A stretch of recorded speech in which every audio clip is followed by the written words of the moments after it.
Saludos, estimado profesor y compañeros. En la presente presentación realizaremos una contextualización de los delitos emergentes asociados a los grupos delictivos en Costa Rica. Por esto se abordará varios aspectos con respecto a la propia temática del crimen organizado. A manera de introducción, debo destacar que las propias estadísticas criminales reflejan que la sociedad en las últimas décadas ha experimentado una transformación alarmante en la manifestación del crimen. Y es que tiempo atrás la seguridad y paz de nuestro país destacaban a nivel internacional, más aún así, actualmente al realizar el presente de Costa Rica, se ha tornado un país inseguro, donde socialmente se es testigo del aumento desmedido de casos del crimen organizado.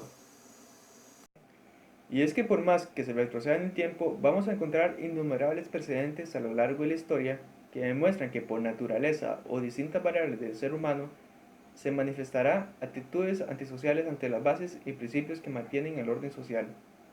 Se refiere al crimen organizado, sabemos que corresponde a una organización o grupo de personas que trabajan con roles determinados y actividades determinadas, esto a fin de obtener beneficios económicos mediante la comisión de hechos delictivos. En la actualidad sabemos que el crimen organizado resulta ser uno de los principales problemas que trata la criminalidad, más aún cuando los diferentes grupos delictivos generan una problemática de salud pública que urge por resolver. Vemos como el crimen organizado a su vez se encuentra estructurado por medio de redes, donde las jerarquías son dadas por funciones que ejerce cada individuo dentro de la misma organización. A dicha organización delictiva se le puede reestructurar o transformar dependientemente de la duración o fracaso del cumplimiento del objetivo. Ahora bien, para entrar en mayor detalle, debemos contextualizar tres delitos emergentes asociados a los grupos organizados. El primero de ellos tenemos el narcotráfico, el cual en la actualidad es el denominador común de los delitos del crimen organizado. Se encuentra que al principio el flujo de drogas no tenía como destino final nuestro país, sino era puente entre productores sudamericanos y consumidores del norte del continente.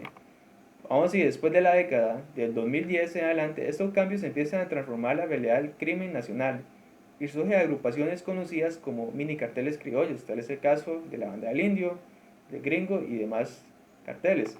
Se sabe a su vez que por medio de intermedios nacionales o extranjeros coadyuvan con la logística asociada al traslado de droga de los grandes carteles ubicados a nivel internacional. Una diferencia muy marcada con respecto al tráfico de droga nacional en correlación al internacional es que el nacional suele ser más que todo para abastecer los mini carteles criollos, como mencioné anteriormente, como la Banda del Indio, mientras internacionalmente estamos hablando que es una operación bastante grande en comparación a lo que se realiza en Costa Rica. Tal es el caso que un kilo de cocaína en Estados Unidos tiene un precio de 27.000 a 50.000 dólares. Por lo tanto, las agrupaciones delictivas dedicadas a ese tipo de cosas tienen que tener una organización muy desarrollada para llegar prácticamente a lo que es la cocaína a Estados Unidos. Y es que la droga que es traficada por el Océano Pacífico, como dije anteriormente, tiene como destino final los países de México y Estados Unidos, siendo que un porcentaje pequeño de esta droga se queda en Centroamérica para abastecer el consumo local y como medio de pago por la logística brindadas en zonas identificadas en Costa Rica como puntos de llegada y almacenaje. Tal es el caso como la frontera con Panamá y Cabo Santa Elena en la frontera con Nicaragua. Con respecto al tráfico de armas, se encuentra que este problema incide en la seguridad de un Estado por su carácter clandestino, donde quedan fuera de control todas las autoridades y son utilizadas por lo tanto por grupos guerrilleros. En el caso de nuestro país, debemos decir que el flujo de armas proviene exactamente del norte hacia el sur, siendo que el pago corría en el sentido contrario, pero con un mercado más reducido en el caso de nuestro país.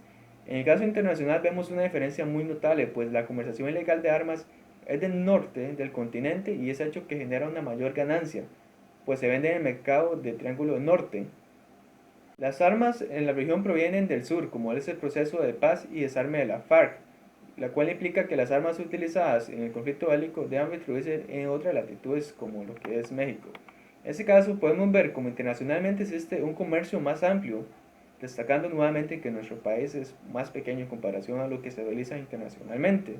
En Costa Rica observamos un tráfico mínimo por agrupaciones delictivas, el cual suele tener, por ejemplo, armas caracterizadas por ser como revólver, pistolas y escopetas. Como tercer punto a esta temática encontramos la trata de personas. Con respecto a la trata de personas debemos decir que individuos someten a terceros a explotación laboral, sexual o esclavitud. También son tratados a quienes se dedican a la comercialización ilícita de órganos o adopciones ilegales. En el caso de nuestro país, suele suceder este tipo de situaciones de zonas turísticas en el país, como son las playas con gran porcentaje de actividad nocturna, donde existen sujetos que contratan mujeres para trabajar en bares o locales comerciales. Inducen en error a las víctimas de potencia, haciendo la habilidad que buscan someterlas a la prostitución o actividades eróticas. Como tercer punto, a esta temática encontramos la trata de personas. Con respecto a la trata de personas, debemos decir que individuos someten a terceros a explotación laboral, sexual o esclavitud. También son tratados a quienes se dedican a la comercialización ilícita de órganos o adopciones ilegales. En el caso de nuestro país, suele suceder este tipo de situaciones de zonas turísticas en el país, como son las playas con gran porcentaje de actividad nocturna, donde existen sujetos que contratan mujeres para trabajar en bares o locales comerciales. Inducen en error a las víctimas de potencia, haciendo la habilidad que buscan someterlas a la prostitución o actividades eróticas. Las víctimas más comunes con respecto a la trata de personas son mujeres tanto nacionales como extranjeras. Entre ellas encontramos nicaragüenses, colombianas y dominicanas y de otras nacionalidades. En el caso de nuestro país, se puede decir que la cantidad de víctimas de trata de personas proviene exactamente de Centroamérica y Caribe. Aún así, la diferencia más notable con respecto a la trata de personas internacional encontramos que la mayoría de personas proviene de África, así como el sur de Asia y China. En el caso de América, los inmigrantes provienen exactamente de Cuba y de Haití. Debemos decir que la trata y tráfico de niños, niñas, adolescentes, hombres, mujeres, que son sometidas a la mendicidad, matrimonio servil y extracción de órganos, es una actividad delictiva de las que más dinero reúne. En este caso se debe decir que aproximadamente las personas o grupos criminales dedicados a este tipo de hechos delictivos reúnen aproximadamente 150 millones de euros. Así, la trata de personas es el tercer negocio ilícito con más ganancias después del tráfico de armas y de drogas. Analizar con respecto a la trata de personas, debemos decir que a nivel nacional se suele realizar en pequeña parte, pues se ha visto que son más que todo trata de personas aquellas que son forzadas a trabajos sexuales.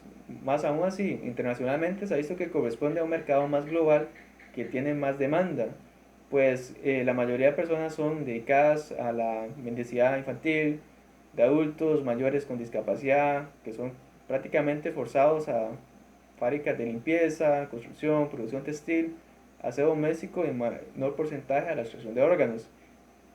En la conclusión, se ha visto que nacionalmente esos problemas anteriormente mencionados corresponden a una pequeña parte, el cual con respecto a internacionalmente no significa nada, pues se ha visto que internacionalmente el crimen organizado, tanto de armas, drogas y personas, corresponde a una actividad inmensa donde se inmiscuyen muchas partes y organizaciones debidamente desarrolladas para, por así decirlo, cumplir los objetivos. Es una situación que debe ser controlada. En el caso de nuestro país, es indispensable producir medidas más eficaces que garanticen la convivencia social y humana pacífica, donde el respeto de derechos humanos, la seguridad, la justicia, sean los principios elementales que llevan a convivir a sus individuos en un estado social garante de los mismos. Como criminólogos siempre he dicho que no debemos darle solución al mundo, pero sí contribuir a la ciencia criminológica y a nuestra sociedad, más aún cuando es notable que en los últimos años la sociedad ha decaído socialmente, donde temas de seguridad ha decaído a tal grado que ahora mismo somos individuos atemorizados y hemos olvidado ese sentimiento de paz, lo cual el Estado debería garantizarnos.